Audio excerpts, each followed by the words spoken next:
Hey, welcome back to the Disney Plus Everyday Challenge, and today is New Year's Eve. Happy New Year's Eve. Happy New Year's almost. Uh, this is a dumpster fire of a year. I'll say that. Yeah. Sorry, I could have just tilted the camera down, but I'm too lazy. But yeah, yay, party beads. Hey. Okay, that's enough of that. Wonder how they're celebrating it in Wild Russia. That's what we got tonight. Wild Russia is part of it. There's a number of wild area uh, series on Disney Plus. This one is 4 episodes long. Each of them are about 44 minutes long. Yeah, there's 4 episodes. Bet you never expected tigers to be in that. Russia is a humongous, diverse uh, I don't know, diverse areas of land and temperatures and everything else. Mostly when we think of Russia, we think of Siberia or snowy and cold and dark and everything else like that. Well, that is very much the case in some parts. In Kamchatka, which is the subject of the first episode that I watched. Only one episode. I didn't watch the rest of them. I figured pretty much get the gist of it, and what they were trying to do in each one of these. This one is an absolute. I expected it just to be a fairly cold, um, but beautiful series of shots. But very cold, hey, here's some animals, predator, prey, they kill each other, but look at that wilderness. I expected it to be just not that interesting beyond the obvious. So, well, it turns out that it is spectacular in what it actually does show us. It starts out showing us a Wolverine. Some of us know Wolverine from the X-Men and things like that, but fully see a Wolverine in its environment, how it looks, how it acts, how it fights other Wolverines. uh, I learned a ton of different things about, not a ton, but I learned a bunch of different things about Wolverines that I didn't know before. They're called the Glutton. They pretty much eat as much as they can, whenever they can. Whatever they have in front of them, it's consumed. Uh, I knew they're fierce fighters, otherwise, you wouldn't name yourself after such an animal. They're part of the weasel family, so you, it's a good thing that Logan didn't decide to just call himself the Weasel. It could have happened. We can't really ask the creators anymore, but it's not here there nor there. But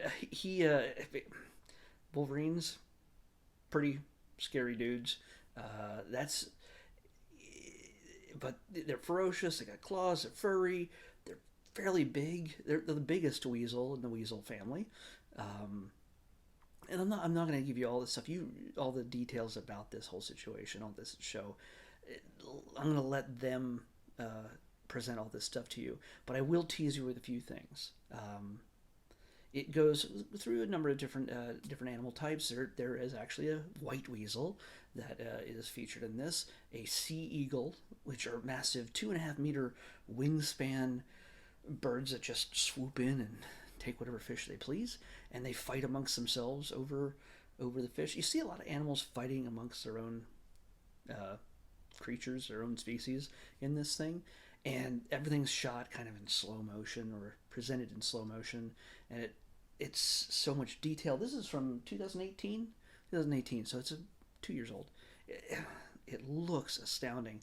I kind of just, after watching this, I wish I had just like a wall-sized television that I could put in a wall that was blank enough to put it on, just to run this in the background and overtake my room or any room that it would be in, and just run these specials, this series, because beyond just seeing the mountains and the rivers and just everything in between, it's breathtaking. It honestly, even if you tried to make this background material, you'd be just sucked in by just looking at it all this time. It's pretty dang amazing. So, if you love nature documentaries, nature footage, seriously, this is worth just checking out, even just for that, even if you turn the sound off. But if you have the sound on, you're going to learn a number of good things about all the creatures that live there. Obviously, there's bears, it's a Russian symbol, mascot, if you will. I don't know. There's big bears. There's weasels. There's eagles. There's, of course, there's salmon that spawn. There's sea lions, stellar sea lions, the biggest of the sea lions that just spend all their time basically fighting for rock space to lounge on and take the sun in during the summertime. And but they're amazing underwater. How fast and smooth they hunt, and they can take out a fish. There's otters also, but I have to talk about this before I go too crazy long. The You get to see the circle of life in this, very much so. When you see the sea lions, they're called stellar, named after the man who discovered them. The sea lions dive into the water. They go for the fish, and when the fish show up when it comes to the time of year when the plankton bloom. So the plankton bloom, the fish arrive. The sea lions dive in, go for the fish, but there's also other birds that have webbed feet, and they dive in under the water and go after the fish. And the fish all cluster together in this big ball of just tiny little fish like this big, but they all cluster together in a ball. Again, for me, explaining this does nothing for you. You have to see it for yourself. And you realize that, okay, we're in the water here. There's sea lions, there's birds. They're all going after the fish, the plankton, the little krill, everything else. And when krill are involved and other small fish, you know what comes next in the ocean circle of life. And yes, humpback whales come into play, but how they first present them, I honestly I exclaimed profanity when when I saw how they first showed the whales, and it is fantastic. So about 20 minutes in, even if you're like, oh, I don't want to watch the whole thing, it sounds boring, if you've gotten this far into my video and you decide that you do want to at least sample this, scrub into about 20 minutes into the video, and you'll see the feeding taking place, and it will lead about a minute and a half later. You'll see the humpback whales arrive, and you've not seen anything like this. It's words do not do it justice. So it was pretty dang great. Watch it on a big 4K television you got for Christmas. Do that. It's worth the time. And just when I thought they couldn't really outdo themselves, they spent a lot of time with the bears for a little bit, and the salmon that are spawning, that moving upstream. You have to understand it. We all know how we're human. We can use our thumbs and to type dumb things on Twitter. We can do that, but you just have to understand how the circle of life works with these animals, with knowing to spawn, knowing to fertilize, and knowing to capture the fish when they are spawning. As you're just a bear standing in the middle of a river, waiting because you know that the fish are coming, and you just understand your role in the cycle of things somehow, that you need to eat, to survive, to breed, and then do go hibernate for a couple months, and then do it all again.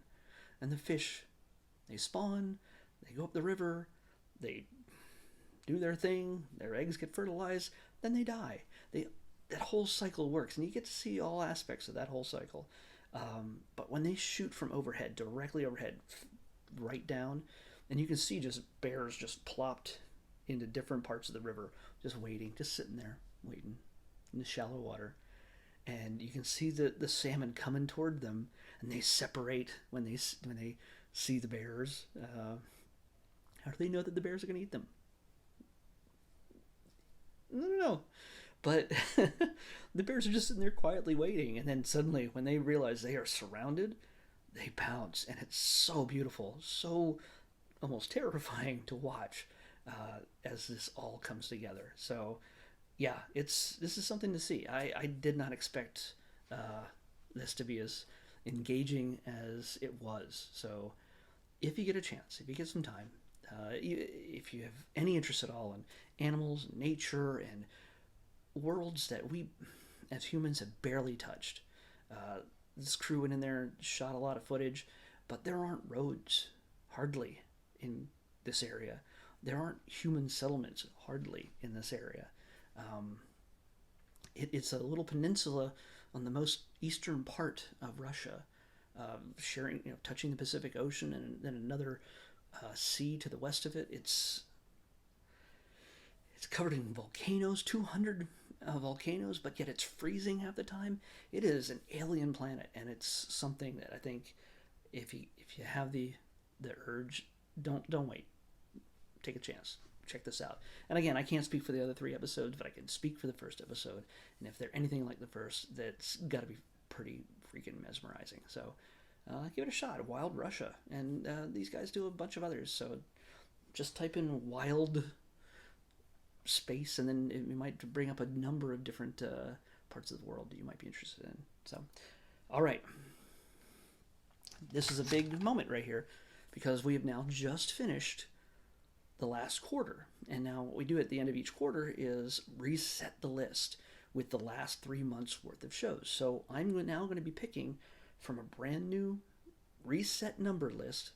The numbers have been wiped away, and the shows and movies and shorts and documentaries have now been renumbered and reset with all new stuff, and the old stuff taken away. And it's just a matter of pressing the button, and we're going to have our first selection of 2021. So, here we go.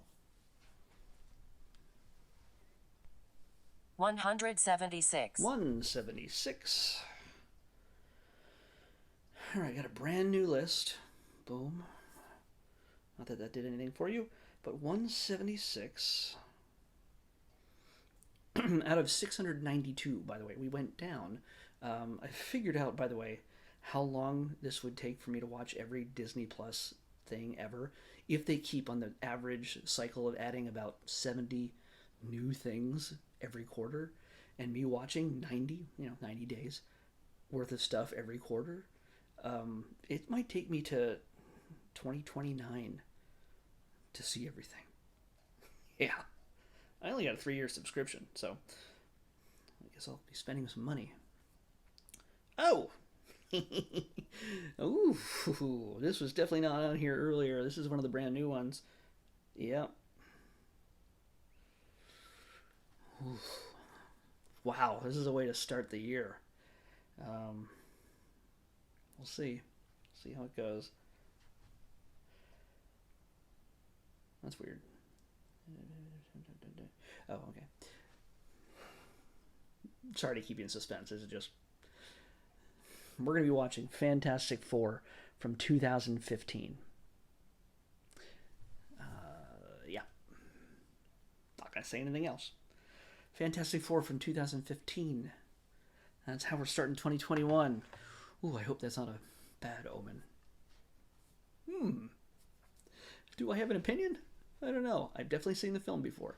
So I guess I'll see you back here tomorrow with the 2015 Fantastic Four film on the Disney Plus Everyday Challenge. See you then.